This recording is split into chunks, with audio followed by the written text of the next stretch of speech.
Hi everyone, welcome to FinTech Academy. This is Hirsch. Today I will be going over accounting and bookkeeping fundamentals in this video tutorial. This is a three-part video tutorial, with this being the second part of the three. All right, let's see what we'll be covering in this part two. We will be going over understanding revenue and expenses accounts, and we will also understand what is the expanded equation. All right, let's get started. Okay, so first of all, we will understand revenue accounts. A business earns its income or revenue by selling merchandise and/or services. The term revenue refers to various fees that are earned by services rendered to the customer of a business. Revenue is recorded following the revenue recognition principle, which states that revenues are recorded when they are earned. This is called the accrual method. It is not necessary for cash to be received in order for a business to record revenue. Cash and accrual are the two different ways companies can document how much they make and spend. Choose accrual to report income when you bill a customer. Choose cash to report income when you receive payment from a customer. All right, so let's take an example like that a sale of $500 has been done to a customer.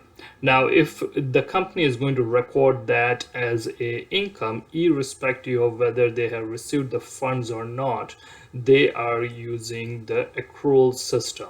So basically what accrual says, report to income when you bill a customer. So you have just invoiced the customer, you haven't received the funds, but you are still reporting as an income, then you are following the accrual method. Because in accrual there is accounts receivable where it'll go and sit that the money is yet to be received.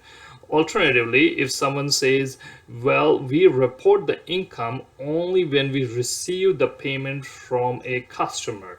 If that is the case and that's what you're following, then you should be using, or you are using, cash system. So that's how these two different ways in which the records can be inputted. One is the accrual, where you report the income when you bill a customer. So as soon as you generate an invoice, it is shown as an income, that is accrual. The other one is you report the income when you receive the money from the customer, irrespective of whether when you have done the sale, is called the cash system.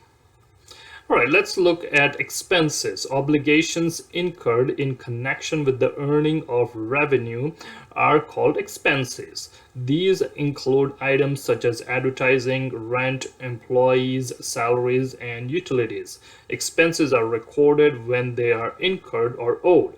Similar to revenue, it is not necessary for the expense to be paid before it is recorded. So as and when, let's say we receive a bill from a vendor or a supplier and we have a credit of 15 days or 30 days or whatever time frame, we record it as soon as we get the bill, not that, I'm going to pay after 30 days and that's when I'm going to record the bill.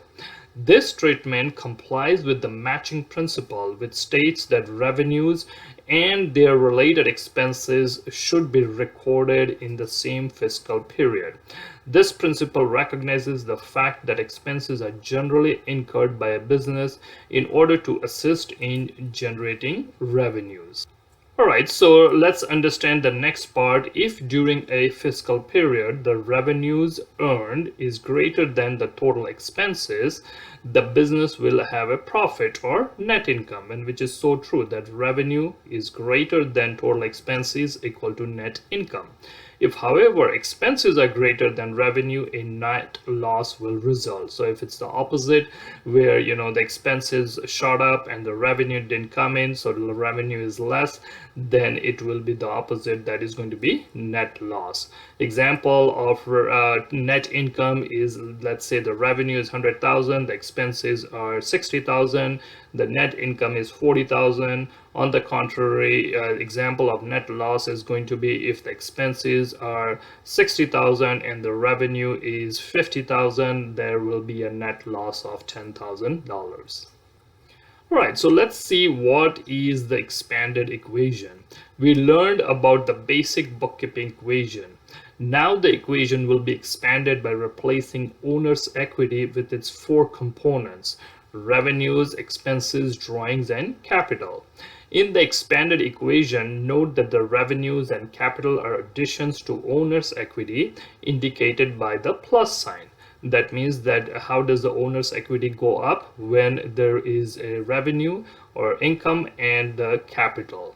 Expenses or drawings reduce owner's equity indicated by the minus sign. So when there is expenses and drawings, that will reduce the owner's equity. The basic bookkeeping equation is assets equal to liabilities plus owner's equity, as we saw that in the part 1 of this accounting and bookkeeping fundamentals series. So in other words, it is A equal to L plus OE, or just A equal to L plus E.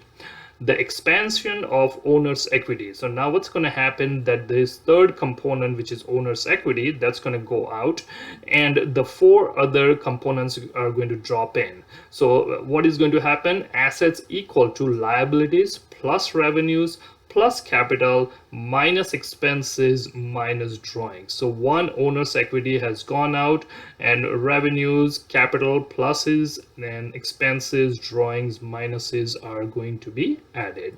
Let's have a look further what is going to happen with our bookkeeping equation. Alright, at the end of a fiscal period, if revenues exceed expenses, the resulting net income belongs to the owner. Owner's equity will be increased by that amount, which is true that revenues is more than expense. As we had example before, that 100,000 is a revenue, 60,000 is the expense, 40,000 is going to be the owner's equity, and it will be increased. If expenses exceed revenue, the resulting net loss also belongs to the owner. Owner's equity will be decreased by that amount.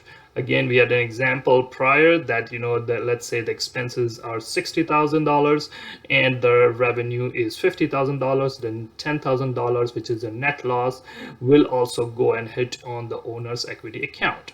In addition, capital refers to the value of the owner's investment in the business. Now someone says, hey, I'm the owner, I started my business, I invested $15,000 to kickstart the business. Well, that is the capital of the owner. Any additional investments will increase owner's equity. Let's say they need to add more funds to get the business going further, or maybe increase it to make it better. That is going to increase the owner's equity.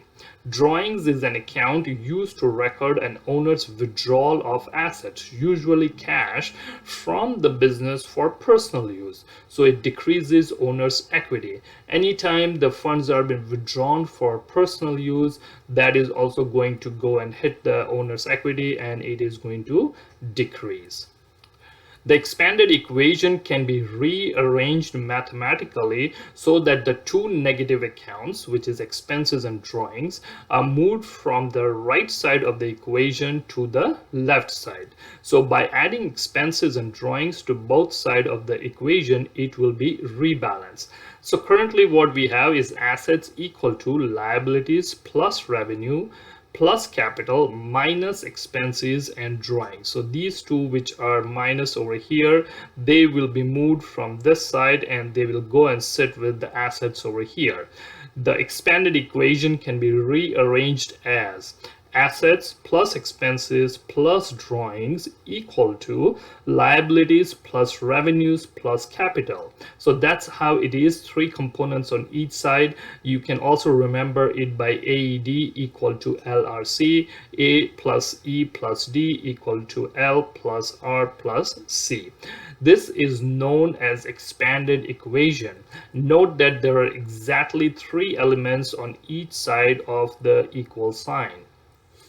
A quick recap what we have learned in this part 2. Income increases owner's equity, expenses decreases owner's equity.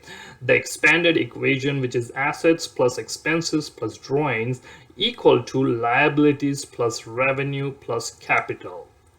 So in our part 3, we are going to learn something which is going to be really interesting, that how this expanded equation is the center point of this accounting and bookkeeping accounting and bookkeeping fundamentals.